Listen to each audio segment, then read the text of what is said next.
Hello dear students, तो चलिए हम लोग आगे कंटिन्यू करते हैं हमारे टॉपिक को और डिस्कस करते हैं एक और इंटरमीडिएट के बारे में, जिसका नाम है बच्चों क्या, फ्री रेडिकल। फ्री रेडिकल बहुत इंपॉर्टेंट होते हैं बेटा, और इनमें भी आपको बहुत अच्छे केस देखने को मिलेंगे जब आप रिएक्शन मैकेनिज्म वगैरह पढ़ेंगे क्लास 12th में। तो फ्री रेडिकल क्या होते हैं, पहले तो इसकी बात करें बेटा। तो फ्री रेडिकल होते हैं अपने ऑड इलेक्ट्रॉन स्पीसीज। क्या होते हैं बेटा? Odd electron species. अब ये ऑड इलेक्ट्रॉन का चक्कर क्या है बेटा? तो जनरली हम देखते हैं कि जो इलेक्ट्रॉन है पेयर में होते हैं, मतलब इलेक्ट्रॉन हमेशा दो होते हैं बेटा, चाहे वो बॉन्डेड हो चाहे नॉन बॉन्डेड हो, यानी कि बॉन्ड पेयर हो चाहे लोन पेयर हो। तो इलेक्ट्रॉन जनरली बेटा पेयर में होता है हमेशा, लेकिन कभी ऐसा आपको देखने को मिल सकता है कि एक इलेक्ट्रॉन अकेला हो। जब एक अकेला इलेक्ट्रॉन होता है तो उसको बोलते हैं बच्चों हम क्या, ऑड इलेक्ट्रॉन। क्या बोलेंगे बेटा? Odd electron. और ऑड इलेक्ट्रॉन वाले कार्बन एटम को बोलते हैं क्या, फ्री रेडिकल। क्या बोलेंगे बेटा? ऑड इलेक्ट्रॉन स्पीसीज, या ऐसा बोले बेटा, इसको थोड़ा बेटर करेंगे कि carbon atoms having odd electron, having odd electrons, ऐसा भी बोल सकते हैं, है ना, कि जब आपके कार्बन एटम में अगर ऑड इलेक्ट्रॉन यानी कि एक सिंगल इलेक्ट्रॉन आ गया बेटा, तो इसको बोलेंगे फ्री रेडिकल। जैसे एग्जांपल देखिए आप, ये CH3 और इसके पास एक सिंगल इलेक्ट्रॉन इस तरह से, तो ये आपका फ्री रेडिकल होगा।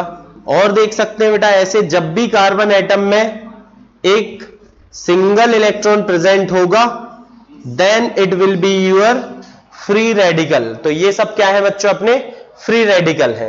अब जो फ्री रेडिकल है इनके बारे में कुछ और बातें करेंगे हम कि इनकी ज्योमेट्री कैसी होती है, क्या होता है बेटा, चलिए देखते हैं। सबसे पहले हम एग्जांपल लेते हैं CH3 का और इसका बनाते हैं लिविस डॉट स्ट्रक्चर।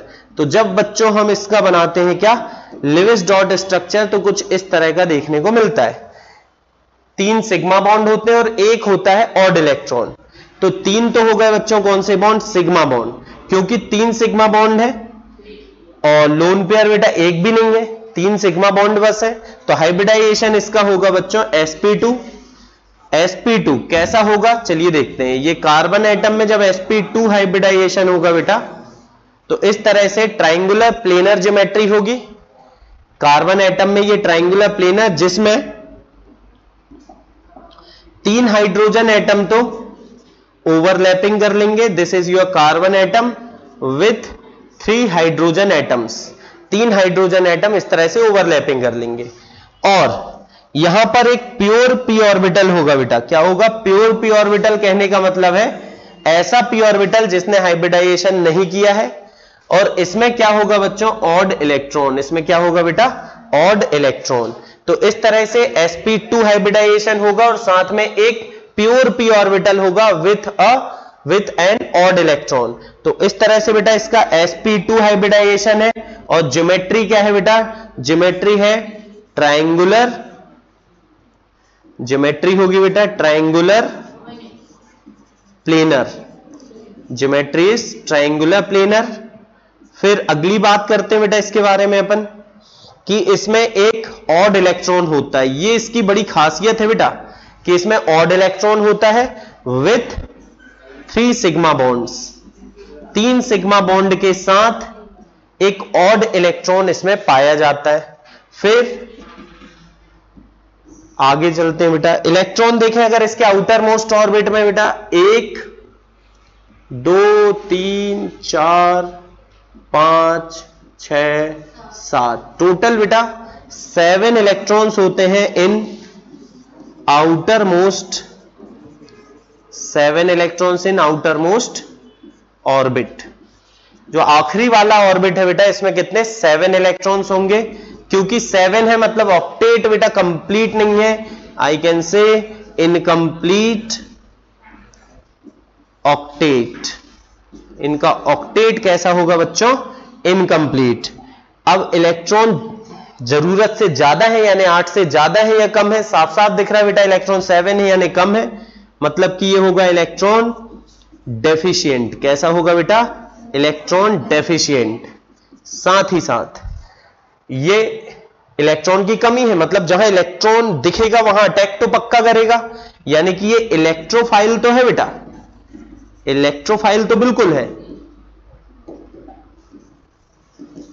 लेकिन बट नॉट अ लिविस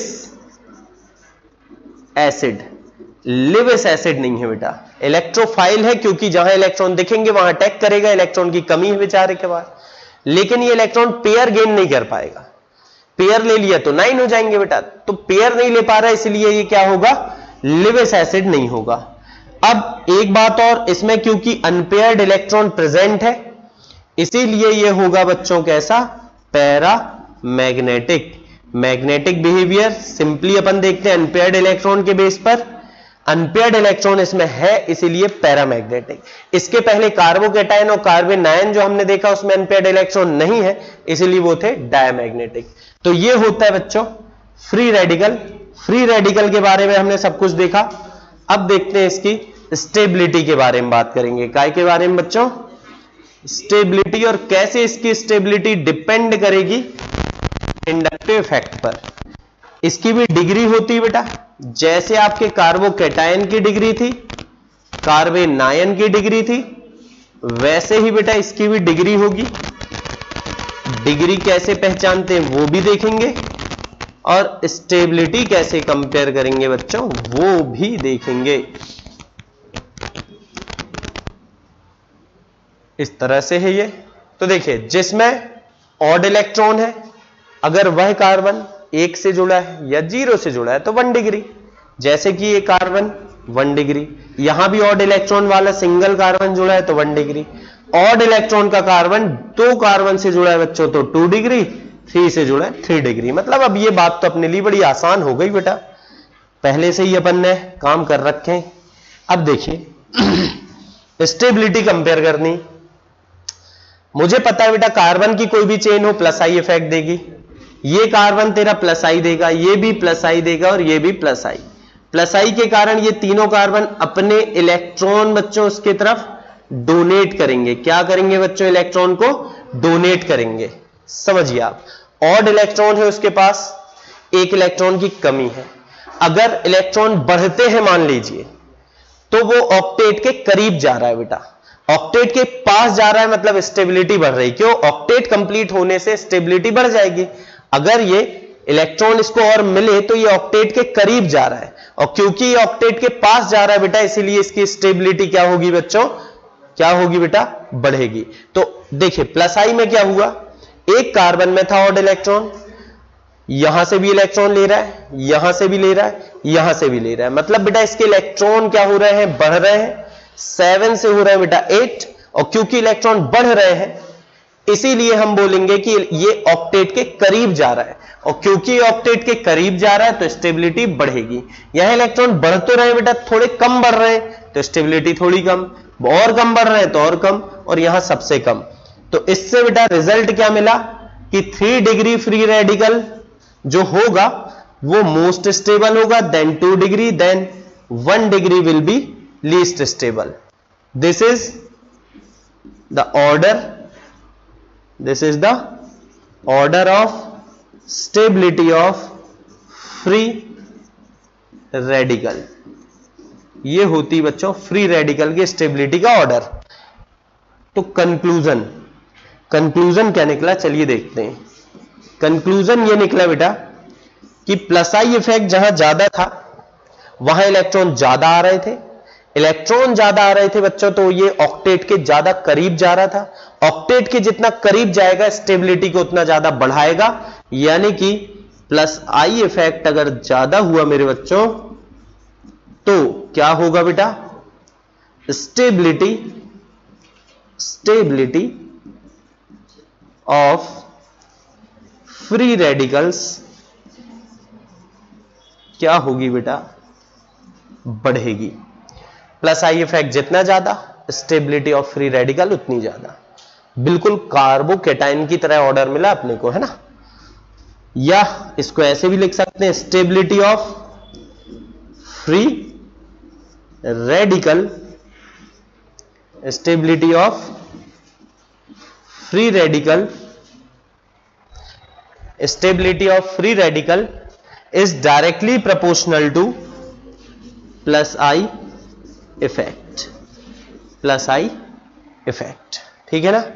चलिए एक और कंपैरिजन देखते हैं, शायद कुछ अच्छा रिजल्ट मिलने वाला है बेटा।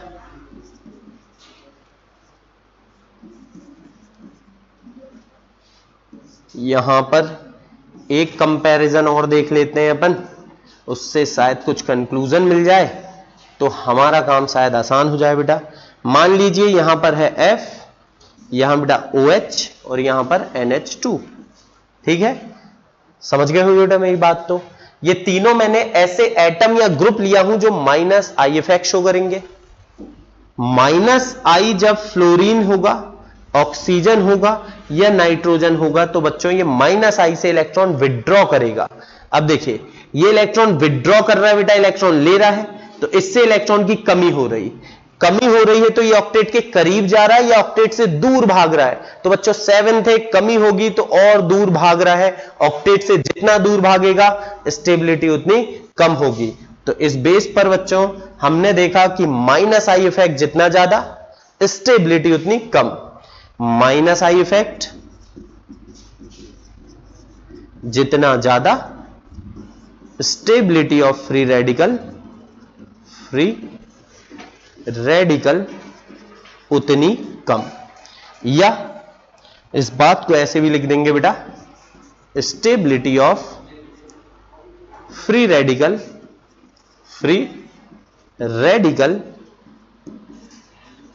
Is directly proportional to, sorry बेटा, inversely proportional to minus I effect. ठीक है, तो इस तरह के रिजल्ट हमें मिलते हैं बढ़िया से। ध्यान रखिए, प्लस आई इफेक्ट जितना ज्यादा स्टेबिलिटी ऑफ फ्री रेडिकल उतनी ज्यादा, माइनस आई इफेक्ट जितना ज्यादा स्टेबिलिटी ऑफ फ्री रेडिकल उतनी कम। तो चलिए बेटा इसी के बेस पर हम ये कुछ फ्री रेडिकल्स हैं हमारे पास, इनकी स्टेबिलिटी को कंपेयर करते हैं। चाहे तो आप यहां पर वीडियो को पॉज करें और बेटा खुद से आंसर बनाएं और फिर आंसर को मैच करें। अपन तो कंटिन्यू कर रहे हैं बेटा। यहां पर देखिए ये देगा प्लस आई इफेक्ट और ये भी देगा बेटा प्लस, सॉरी नाइट्रोजन है बच्चों यहां पर, तो नाइट्रोजन देगा आपका माइनस आई इफेक्ट। ठीक है ना, ध्यान से समझिए बेटा। यहां पर देखिए CH3 तो प्लस आई देगा, कोई बात ही नहीं है इसमें। NH3 में जो नाइट्रोजन हाईली इलेक्ट्रोनेगेटिव इलेक्ट्रॉन क्या करेगा बच्चों, ये अपनी तरफ विड्रॉ करेगा। माइनस आई और प्लस आई से स्टेबिलिटी बढ़ती है। यहां पर ये प्लस आई देगा जबकि यहां कोई ग्रुप ही नहीं है और प्लस आई से तो स्टेबिलिटी बढ़ेगी। यहां पर ये माइनस आई देगा, ये प्लस आई देगा और ये माइनस आई देगा। तो प्लस आई वाला बच्चों ये तो जीत जाएगा, एक नंबर में जाएगा। अब दोनों माइनस आई वाले हैं, क्या करें सर, अब माइनस आई कंपेयर कर बेटा। इसका माइनस आई थोड़ा ज्यादा है, क्यों, क्योंकि दो ऑक्सीजन है। इसका माइनस आई थोड़ा कम है क्योंकि एक ऑक्सीजन है। माइनस आई जितना कम स्टेबिलिटी उतनी ज्यादा, माइनस आई जितना ज्यादा स्टेबिलिटी उतनी कम।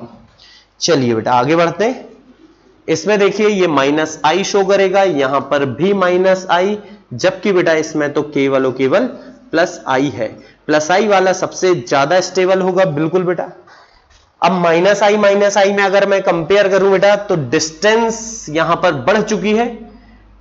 माइनस आई इफेक्ट या आई इफेक्ट अपना डिस्टेंस डिपेंडेंट है, दूरी जितनी बढ़ेगी इफेक्ट उतना कम होगा। माइनस आई यहां कम है बेटा, कम विड्रॉ कर पाएगा तो इलेक्ट्रॉन की कमी कम होगी, स्टेबिलिटी थोड़ी ज्यादा होगी, ये आएगा 2 नंबर में। तो बेटा पक्की बात है कि ये आएगा 3 नंबर में।